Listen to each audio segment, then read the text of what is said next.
So if you wait to the end of this video, I'm going to put like 30 iftar meal ideas that you can use if you want.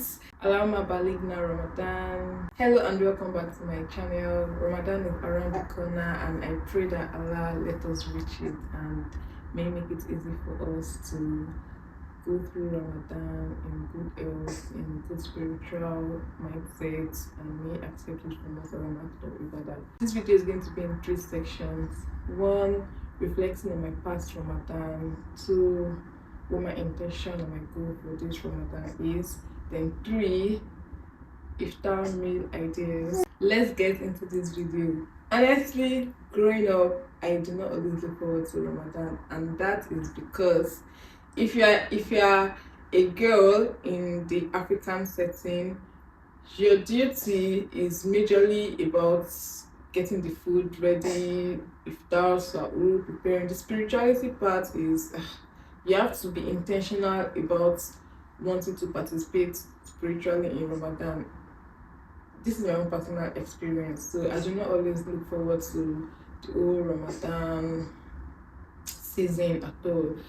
And now that I'm growing, I'm still growing, I am trying to be intentional. Like, there are a lot of things there are a lot of things that you have to unlearn, relearn, and also learn. You cannot keep like holding on to the past. Weeks ago, 3 of my friends asked me if I was prepared for Ramadan or how am I preparing for Ramadan.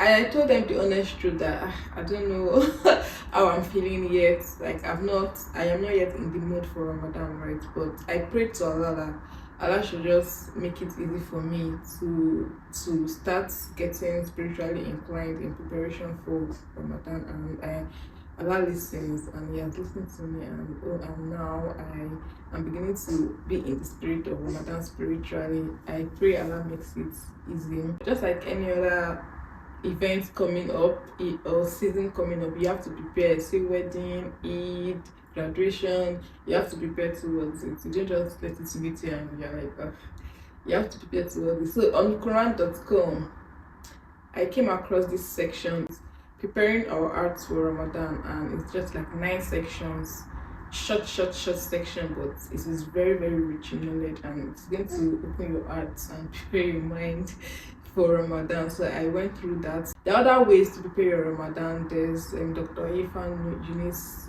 video on YouTube, Dr. Umar Suleiman, Kalam podcast, like there are different things. But me, I used this article I saw on Quran.com and it was really helpful. I wrote out in fact I wrote out like 4 pages of 1, 2, 3, 4, 5. I wrote out 5 pages of things that I was able to learn from this. Summary of everything I learned on the article is for us to prepare our mind for Ramadan. We should not just go into Ramadan blindly or like not prepared. We should be prepared. We should purify our heart, because when we purify our heart, it makes it easy for us to absorb the knowledge that we learn from the Quran, whether by recitation, whether by doing tafsir or listening to podcasts. Like, it makes it easy for our mind, our hearts to be receptive to the knowledge we've gotten from whatever it is we've read or heard. They also spoke about self-discipline. Self-development, self-discipline, like, is a continuous effort, but Ramadan is such a good time. I always see this thing online where they say Ramadan come to us when our soul needs it the most.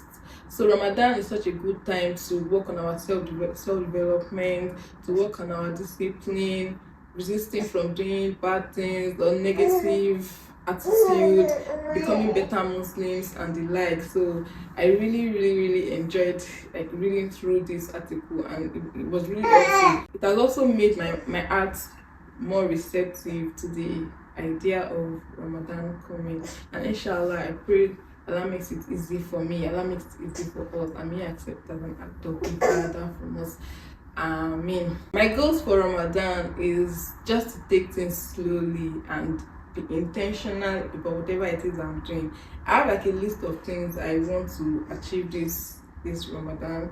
Some I already started doing, and I will continue doing it during Ramadan and even after Ramadan. May Allah make it easy for us.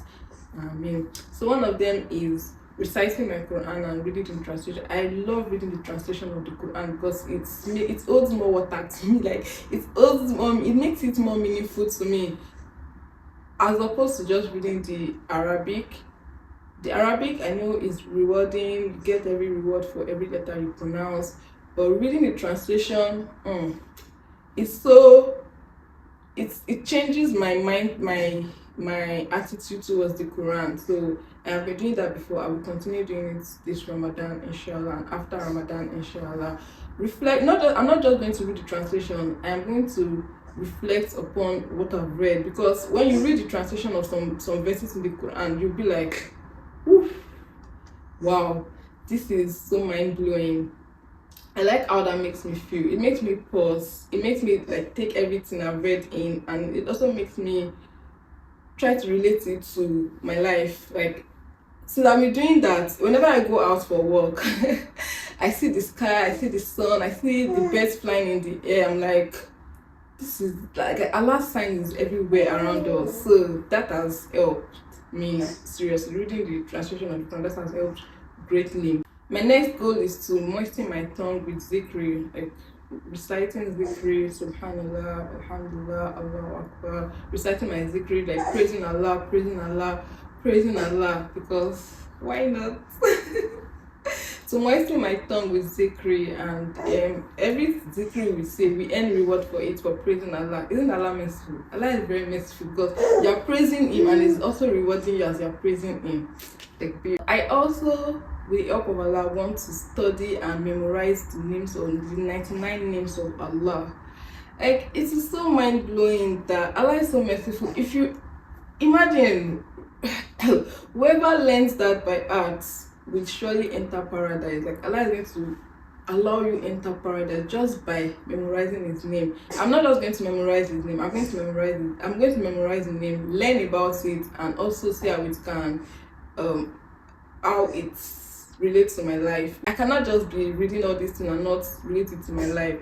Some of which I already do. Some names of Allah that I know, I relate it to my life. When I'm praying, I ask for things. Like I use I use His names to ask for things from Allah. There's this Sunday alaka by Mariam Joyce. It's such a wonderful alaka. The names of Allah, like we studied it, and every time I'm chance to join, I always enjoy the lessons I learn from it.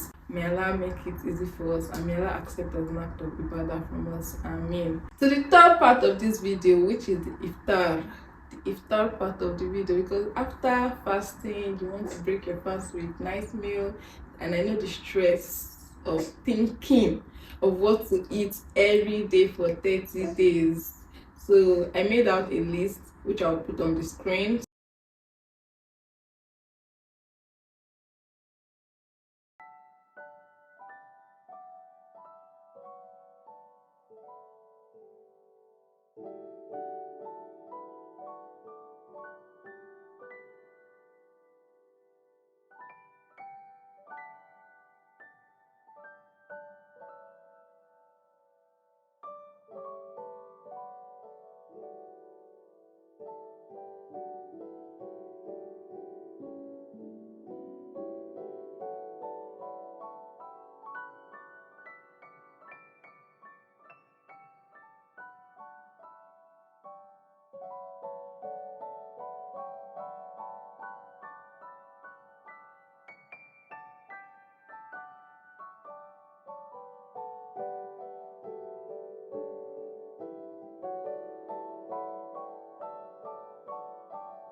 Thank you so much for watching. May Allah reward us all, and may Allah accept as a matter of ibadah from us. Amin. Ramadan Mubarak.